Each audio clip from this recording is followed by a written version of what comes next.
it's Doris, and I have another haul video to share with you. I was led astray by a friend who lives in Kentucky. She sent me an email for a used bookstore right down the road from our house, and they were having this special day where they give you this big reusable fabric bag and you fill it for $30. And wow. And not just fill it, like you can stack it above the rim as long as the handles are taller than your stack of books. So my son and I went, and I mean, it kind of honestly got overwhelming at the end. I was just kind of throwing random stuff in, and I still like could have squeezed in more books, but we were just tired of squeezing in books. So I ended up getting 37 books, and with tax it was $31.87. No, $31.80. I don't know where the 7 cents came from. Anyway, $31.80 for 37 books, and these were like a lot of high quality books. So this is what I got. The very first book that I picked up off the shelf and put in the bag made me ecstatic. And if you watched my January haul video, you will know why. I'm so happy. Look at my armadillo. I'm so pleased. Yeah, so I had ordered, this is one of my all-time favorite books, A Prayer for Owen Meany. This is fabulous. If you haven't read it, I highly suggest it. Literary fiction and just stunning. A book that will stay with you for years and years and years to come. So I had ordered it from Book Depository because somehow I lost my copy, and my original copy was the mass market, the smaller version, but it had the armadillo cover because I actually have a collection of armadillos, which is a whole other collection. But anyway, I wanted the armadillo cover again, and I thought that's what I ordered from Book Depository, but they sent me the one with the baseball player on the cover, which did not make me happy. So to find this for like pennies, so happy. So I snagged it first book in my bag. Happy day. So by the way, these first 6 books are ones that I've already read, so these few don't go on my TBR, which is a good thing because it's getting out of control. Anyway, I have Tom Brokaw, The Greatest Generation, another fabulous book. This just really, it just makes you so, I don't know, just honestly makes you feel good that people, you know, there are these kind of people in the world. And I believe they still are. There still are this kind of people in the world. But anyway, I read this and thoroughly enjoyed it. It's nonfiction, obviously. Great read. And then I found, I'm trying to finish up Amy Tan. She's an author that I really enjoy, and I don't really have many of her books. I don't want to own all of them. I want to read all of them, and I only lack to finish reading all of hers, but I would like to own a few of my favorites. And Amy Tan books fall into 2 categories. She tends to mix a modern day storyline with a historical fiction storyline, and I don't like her modern, I don't tend to like contemporary fiction as much as historical, and so I don't tend to like her ones that focus on the contemporary storyline as much. So I like her historical fiction novels, which this is one of them. This is The Bonesetter's Daughter. This is one of my favorite Amy Tan books. This and The Joy Luck Club, which I would say The Joy Luck Club is more 50-50 with the historical and the contemporary, but this one I would say is, I don't remember exactly, but it's probably 90% at least historical, if not 100%. I don't remember, but I really, really, really enjoyed this a great deal, so I'm happy to own it. And then I snagged this one, another one that I've read, Barbara Kingsolver, she seems to mostly write, I've read 2 or 3 of hers, and she writes societal issues. She writes fictionalized accounts heavily set in societal issues. So this one is an environmental read about the plight of the monarch butterfly, which is near and dear to my heart. So I'm happy to own this one. And it's heavy on the science study of the societal issue, so if that's not your thing, it might not be your book, but I liked it a lot. And then Sue Monk Kidd is another author that I've read 2 of hers, this one and The Secret Life of Bees, and both I enjoyed, and they're both coming of age, and this one is historical. It's kind of loosely written around an abolitionist, a female abolitionist. So it starts out in the early 1800s when this girl is given her first black slave handmaiden when she's 11 years old, and her feelings about that, and then, you know, as they both grow to adulthood. So it's a really good book if you haven't read it yet. And then The Orphan Master Son. Actually, I think I read this one last year, won the Pulitzer. This one is a lot about North Korea. It really opened my eyes a lot to that type of dictatorship and complete control. Yeah, and it's really, really nice cover. So, those are ones that I had read already. And then this tiny little stack is, these are ones that I knew a little bit about. I've been looking for Daphne du Maurier books in the used bookstore when I go, because Lauren from Lauren in the Books raves about her every single video, I swear. And I never get tired of hearing her talk about how much she loves Daphne du Maurier, so I want to read some Daphne du Maurier. So I finally was successful, and this is not a title that I've heard of. I don't think I've even heard her mention this one, but the back cover seemed interesting. The King's General, and this is a civil war in England, and a young girl when she's 18, and then a crippling accident, and then 15 years later, and it's some romance, and it looks good. It really does. So that's in my must-read stack. And then Olive. I don't remember the rest of her title, but I like her too. She's the one that's heavy on the Russian lit and Russian history. So she raves about this book all the time. Rules of, it's covered up, civility. I think she mentions that she reads this every year. Amora Towles is the author.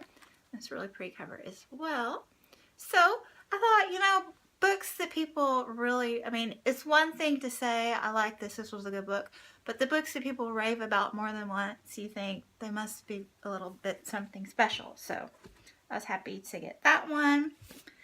And then I just finished Ann Patchett's State of Wonder finally. I've mentioned this book several times, and I'll hold off on talking about it, but I will say I enjoyed it. So this is not the, I didn't find the one with the oranges on the cover that I've been lusting after for a couple months now, but she did have, they did have Magician's Assistant, which I thought was a cute cover, and I don't really know.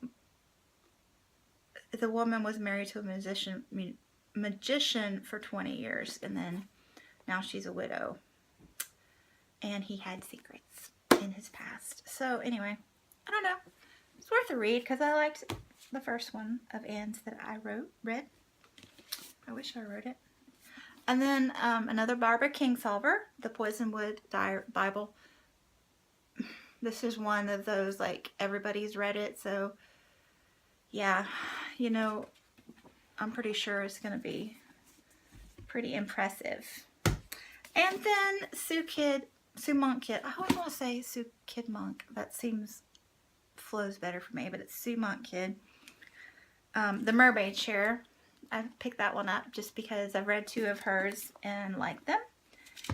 And then this next stack, these are ones that I know nothing about. Nothing. Except just what I read glancing at the covers. So, I found this one just because it had butterflies on the cover, and I mean, I didn't buy it just because it had butterflies. I did a little bit of researching into the text to see if it looked interesting. So, it's by John Murray, and it's a set of short stories, and with a naturalist bent to them, which I'm very into the naturalist thing. So, in honor of Jen Campbell, who loves short stories, I picked this one up. And so then, these are the books that I'm adding to my TBR. These 6.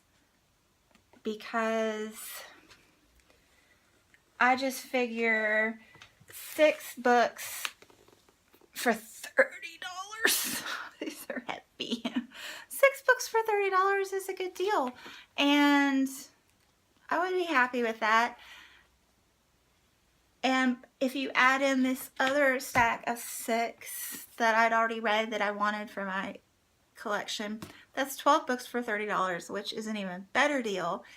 And my son picked up 14 random little books that he wants to look at. So 14 and 12 is 26. So 26 books for $30 is a really great deal. So that's a great deal. So this stack right here, this I know nothing about these books stack. I'm not adding them to my TBR.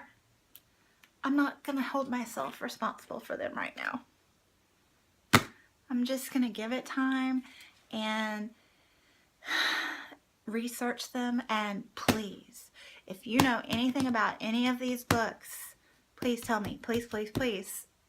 So that I know if they should go on my TBR or if I should just put them in the stack to go bye-bye.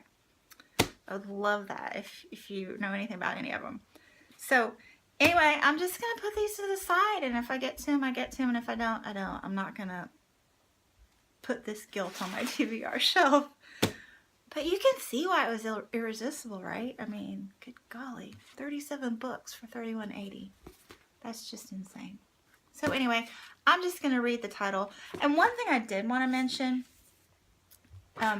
along with this short story set, I have 12 books in this stack, and all but 4 of them are historical fiction.